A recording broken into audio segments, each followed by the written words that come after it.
Ito na guys, ang tinanim ko nasa labas na ng bahay namin na apple, nasa paso, ayan. Maganda tingnan yan pag namunga.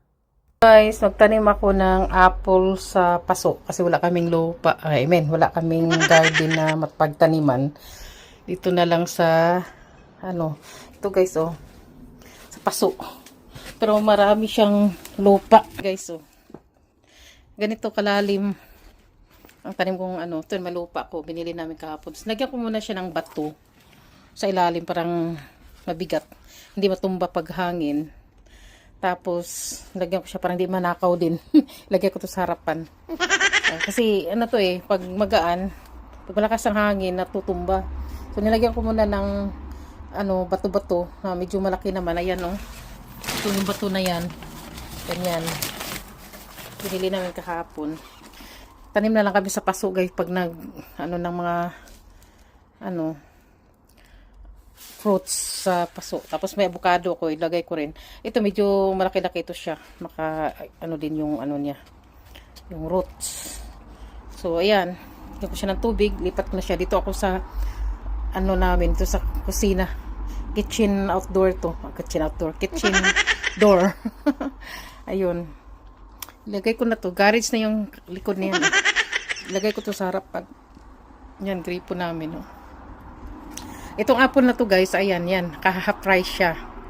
Kaya mura na siya. 22 pounds to eh. Tapos half price. Itong apple na to guys, yan oh. Dalawang siya, variety. Dalawang klase. Nakadikit, ayan. Iba to siya. Ito siya. Ewan ko kung paano na ginawa. Ang galing naman. Napaka-flavor naman. Dalawang klaseng apple to. Ayan, masyadong pula, mayroong lights. Ayan, 'di ba? Family apple tree, James Grave and Elster. Ayan mga pangalan niya. Two varieties on the tree. Ayan, dalawa siya. Kaya binili namin kahapon. Sabi ko, magtanim ako ng apple. Mayroon kasi ako avocado. Bili na sana kami ng ganito. Tapos nakita namin ng sale. Bibili sana ako ng ganito lang paso kasi sa avocado. Nakita ko yung apple na ka-sale. Ayan, nataas na siya, oh. Baka next year makapagbunga na to. Mahilig sa apple si Abby. Ayan, sana. Ito ko siya. Lagay ko siya sa labas, guys. Ito yung car namin na sa labas, oh. Tinakpan na yan. Kami sa harapan ng bahay namin. Lagay ko siya dito. Para maganda tingnan. May plant na ako dito, eh. Lagay ko siya dito. Diyan, oh.